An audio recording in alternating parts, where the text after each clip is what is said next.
The morning everything collapsed. I was not even in the building anymore. I heard about it through a panicked voicemail from a former coworker, her voice shaking as she begged me to call back. But by then, the damage was already spreading through HorizonCore's veins, faster than anyone inside could stop. Inside the company's emergency war room, the tension broke long before the system did. I later heard how the executives flooded in with half-zipped jackets and unfinished coffees, how the walls echoed with alerts, and how every dashboard on the main monitor bled red. Customer portals froze. Shipping routes refused to load. Contracts stalled mid-transaction. The entire network, the one I had held together for years, was falling apart from the inside. And at the center of the chaos stood Grant Halverson, HorizonCore's chief executive. People told me he rarely raised his voice, but that morning he slammed both hands on the conference table so hard the room went silent. Who taunted her, he shouted. Who told her to quit? Stand up, now. No one moved. No one breathed. Then, slowly, every head turned toward the same corner of the room, toward Evan, Grant's 25-year-old son, the one they had rushed into a title he did not understand and responsibility he never earned. Evan kept staring at the floor. His jaw moved like he wanted to speak, but nothing came out. Someone whispered that he looked like a kid who had finally realized the fire he started was real. Grant's voice broke again, lower now but sharper. Do not make me repeat myself. Behind him, the monitors flashed another wave of errors, systems disconnecting, internal tools locking themselves. Every failure traced back to one decision the moment I walked out with my resignation, the moment they let me go without understanding what they were losing. This disaster did not begin today, I said quietly as I replayed that voicemail. It began 5 days ago, with one careless sentence, and to explain how a single remark brought a company to its knees.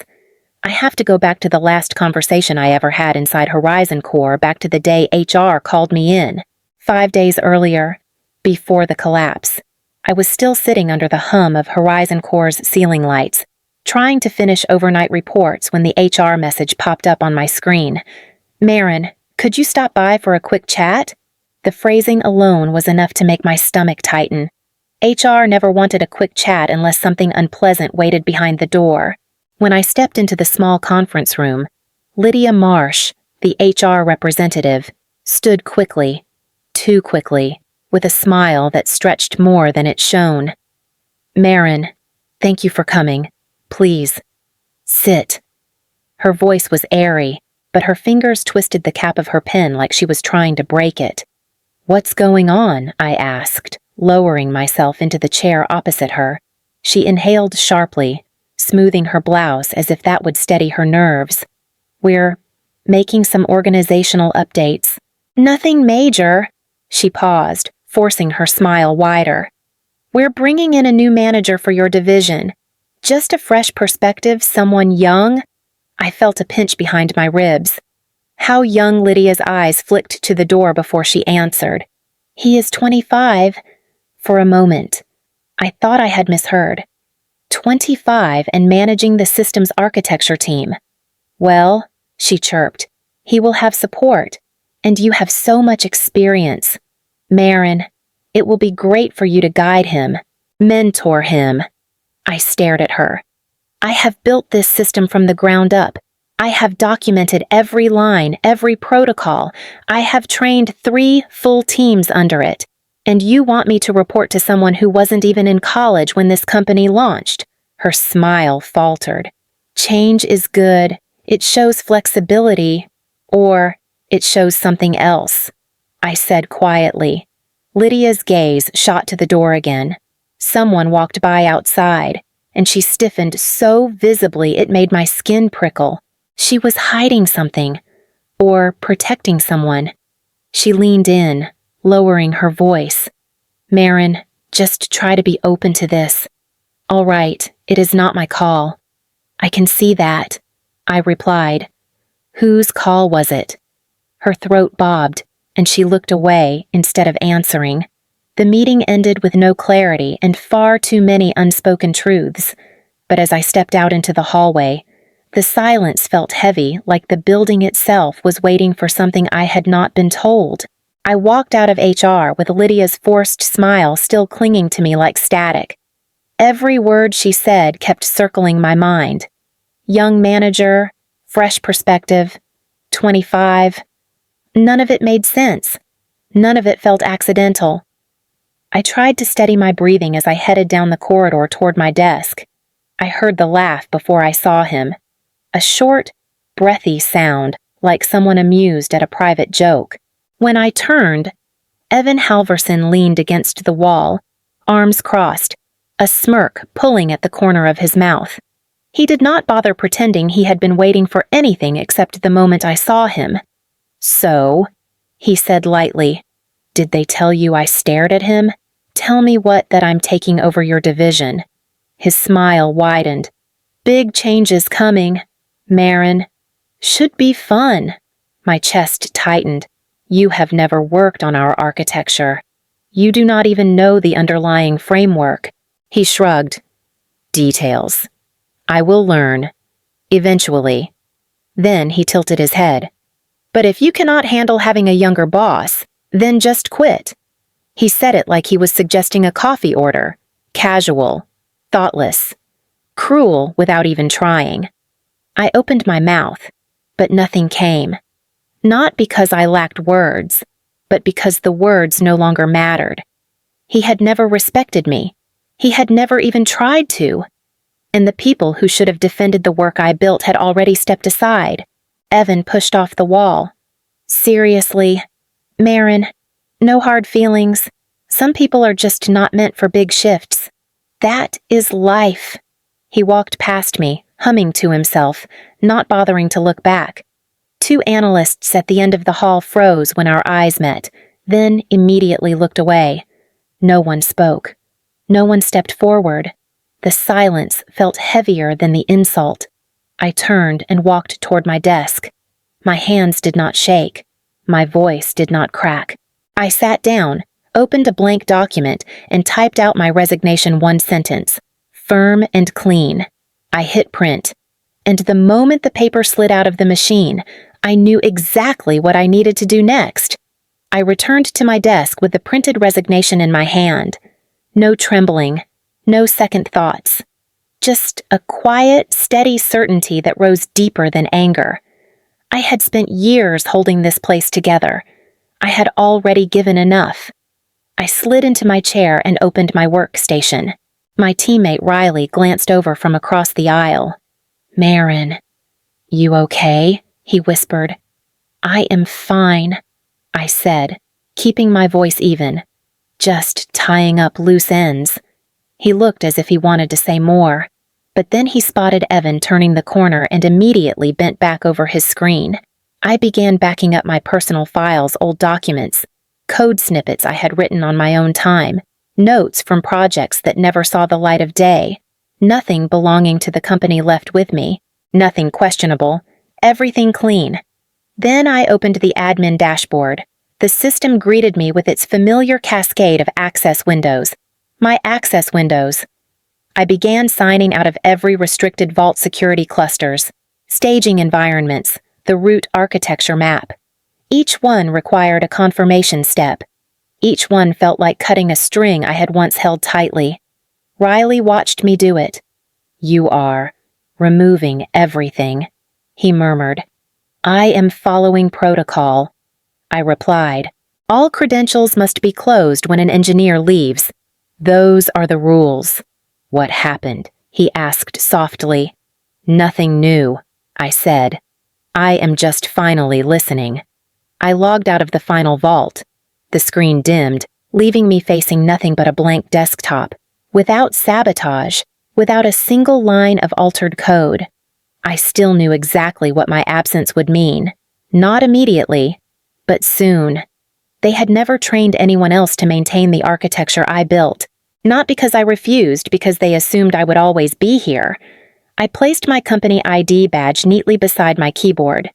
The plastic clicked against the desk louder than it should have. 2 employees passing by slowed when they saw it. One offered a sympathetic nod. The other looked away as if eye contact might pull them into trouble. I picked up my bag and stood. No one stopped me. When the elevator doors closed behind me, I felt the weight lift, sharp and liberating. And the moment I stepped out into the damp Seattle air, something inside me settled. I was done carrying a company that never carried me back. Now they would face what came next. On the first day after I left, I received a short message from Riley. Not urgent, but the sync monitor blipped this morning. Might be nothing. I knew exactly what he meant. A tiny stutter in the load balancer. The kind of thing only someone who understood the architecture deeply would notice. I typed a reply, then deleted it. The system was no longer mine to save. On the second day, he wrote again. Customer queues drifted by a few seconds. Evan said it's normal. Is it? I stared at the screen for a long time before closing the message unopened. Inside HorizonCore, the tension was building. Riley later told me 2 engineers flagged the issue in the morning stand-up. Maybe Marin should take a look. One of them suggested quietly. Evan cut him off immediately. No. We are cleaning house. Everything she touched needs to be replaced with streamlined protocols. They exchanged uneasy glances. No one argued. On the third day, Evan walked into the IT bay with the confidence of someone who had never tested a system in production. Delete her old permissions, he ordered. All of them. The architecture should not still be tied to her credentials. Riley tried to protest, but the routing keys those were built using her original access. If we cut those without Evan waved him off, you are overcomplicating this. Just delete them. We are moving forward. So they did. And with every permission removed, the system lost another piece of its foundation. By the 4th day, the logs were a mess, unreadable strings, modules drifting out of sync, timestamps collapsing into nonsense. Riley approached Evan again. We are losing stability. If Marin were here, Evan's eyes narrowed. Do not bring her up again. I am handling it. Everything is fine. But nothing was fine. The senior engineers whispered among themselves, comparing fragments of corrupted data, each one more alarming than the last. No one dared escalate beyond Evan. No one dared challenge the CEO's son. And just beneath the surface of the company's confidence, fear was growing fast enough to make the walls feel tight. It happened just after 8 in the morning. Riley told me later that the first alert hit his screen before he had even taken a sip of coffee. A red banner flashed across the dashboard, then another, then a full cascade of warnings that rolled faster than anyone could click. Within minutes, the entire operations floor erupted. Why are the contracts freezing? Someone shouted. They are not freezing. They are disappearing. Another voice snapped back. Customer support calls poured in non-stop. Deliveries vanished from the tracking system. Route predictions flatlined. Every piece of the architecture that depended on synchronized keys Evan had forced them to delete started collapsing in on itself. Riley said the engineers tried to reroute manually, but the system rejected every override. This is not a bug, he whispered to his teammate. Something triggered a chain reaction. Meanwhile, shareholders flooded Grant Halverson's phone lines demanding answers. Department heads shouted over one another. Someone tried to reboot the main scheduler and nearly crashed the last stable node. The IT lead, Trevor, sprinted into the executive wing with a tablet in hand. Grant, we need an audit, he said breathlessly. Right now. This is structural. Grant, who had been pacing in the corner, turned sharply. Run it. All of it. Every change in the last week. Trevor pushed a few commands, then froze. Sir, the logs are showing unauthorized adjustments to the architecture keys. Grant moved closer. Who made them? Trevor swallowed hard. They were executed under Evan's login. The room went silent except for the sounds of incoming calls and alarms. Grant's shoulders stiffened. He looked around at the board members, the directors, the engineers standing with pale faces. The truth was written in the data, and in the fear no one could hide. This entire collapse started with those permissions, Trevor said. They destabilized the load balancer Marin designed. Grant's jaw tightened. "Get my son in here."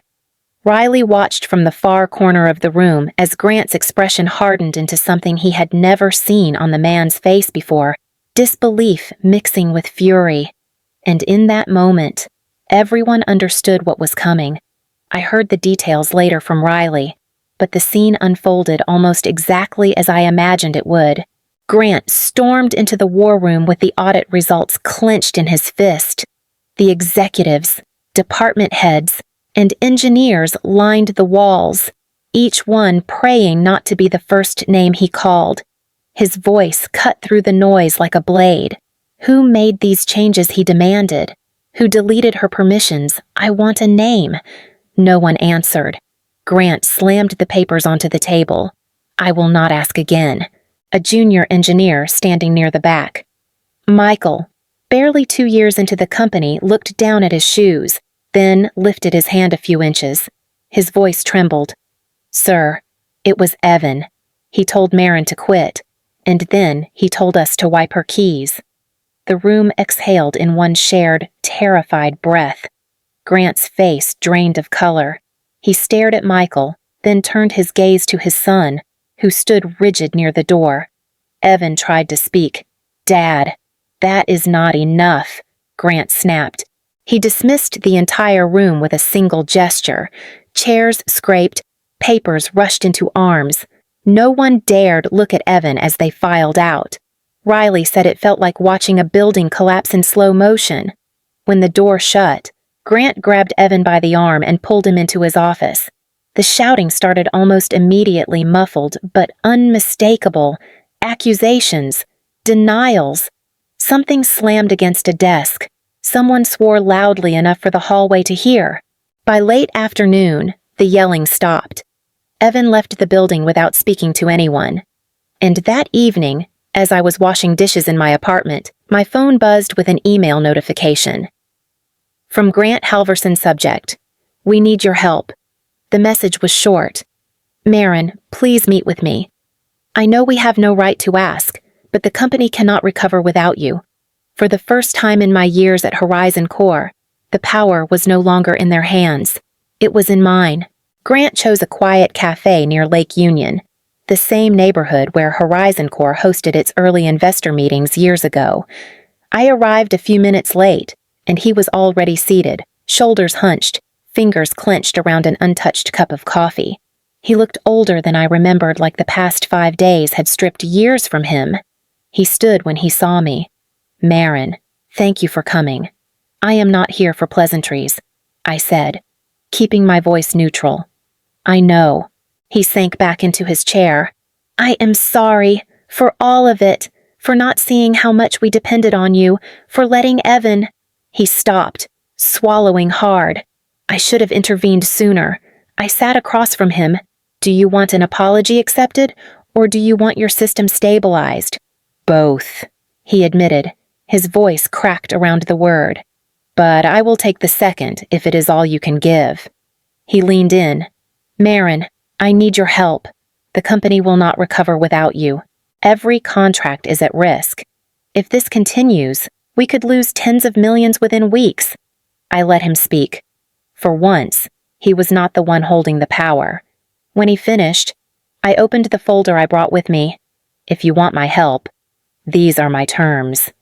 Grant exhaled as if bracing for impact. "I will not return as an employee," I said. "I will work as an independent consultant." He nodded. "Evan is to be removed from all system access immediately, already in motion," he replied. "My authorship of the core architecture will be formally recognized in writing. No more erasing my work. Absolutely. And my payment will reflect the actual value I bring. You will compensate me based on emergency infrastructure repair rates. I expect fairness." Grant reached for the pen without hesitation. "Done." He signed everything, no bargaining, no deflection, no ego. When he slid the folder back toward me, I saw something in his expression I had never seen before: genuine understanding. For the first time since joining HorizonCore, someone in power finally listened, and now that I had stepped back into the fight on my terms, there was only one thing left to resolve. I began the stabilization work that same evening, logging into the system from my apartment with the temporary consultant credentials Grant issued. The structure was a mess: modules drifting, authorization loops spinning in circles, but it was salvageable. I worked quietly, line by line, while HorizonCore unraveled in ways code alone could not fix. By the second day, the board launched a formal investigation. Grant kept his distance from me but sent brief updates. Internal review is underway. One message read. Another. The board is not pleased. By the third day, the findings were impossible to dispute. I heard later how the board chair confronted Evan in a conference room filled with grim-faced directors. "You overrode critical protocols," she said. "You lied about what Marin did. You risked multi-million-dollar contracts with reckless decisions." Evan tried to defend himself. I was cleaning up her outdated processes. A director cut him off. Her processes were the only thing keeping this company alive. Grant did not speak until the end. When he finally did, his voice was flat. "You endangered our clients and our employees. This was not innovation. It was negligence." On the fourth day, Evan lost all system access. His badge stopped working. His name was removed from internal tools. On the fifth day, Human Resources delivered the official notice termination for negligence causing operational collapse. 1 week after the meltdown, the same man who once leaned against a hallway wall and told me to just quit was escorted out of HorizonCore's lobby. Employees whispered as he passed. Some looked away. Some watched openly. No one stopped him. I finished repairing the last major subsystem that same afternoon, and with Evan gone and the company finally seeing itself clearly, I realized it was time to decide what came next for me. I wrapped up my final tasks on a quiet Tuesday evening. The last diagnostics ran smoothly, the routing keys held steady, and the architecture restored, documented, and future-proofed was stable enough to survive whoever inherited it. I sent the final report to Grant with a brief note. "This concludes my contracted work. The system is yours now." Minutes later, he called. "Marin," he said, his tone softer than I had ever heard it. "Are you sure you will not stay a little longer? We can discuss a new role. Something senior. Something equal." "I appreciate the offer," I said, "but my answer is no." He exhaled, a sound heavy with acceptance. "Then thank you. For everything." I ended the call and closed the laptop without looking back. 2 days later, I filed the paperwork for Ellery Systems Advisory, a consultancy run out of a modest office near Westlake. No fancy furniture, no oversized logo, just a desk, a whiteboard, and a quiet certainty that this time I was building something that belonged entirely to me. The first inquiry arrived before I even finished setting up my voicemail. Then a second. Then a third. Former clients from HorizonCore reached out, each one asking if I would consider reviewing their integrations or advising their teams directly. Riley sent a message too. "Congrats. Marin, you deserve this. More than anyone." I kept working, slowly filling the space with the sound of my own choices. Meanwhile, HorizonCore released an internal memo. Grant forwarded it to me with no commentary. "Evan Halverson will not be reinstated. His access, title, and privileges are permanently revoked. The company would survive, but not unchanged, not untouched. They would never forget the week they learned what my absence could cost." One evening, as I locked up my new office, I thought back to the hallway where Evan had smirked and told me to quit. I felt no anger now, only clarity. He told me to quit. I murmured. He never imagined quitting would be the beginning of my rise.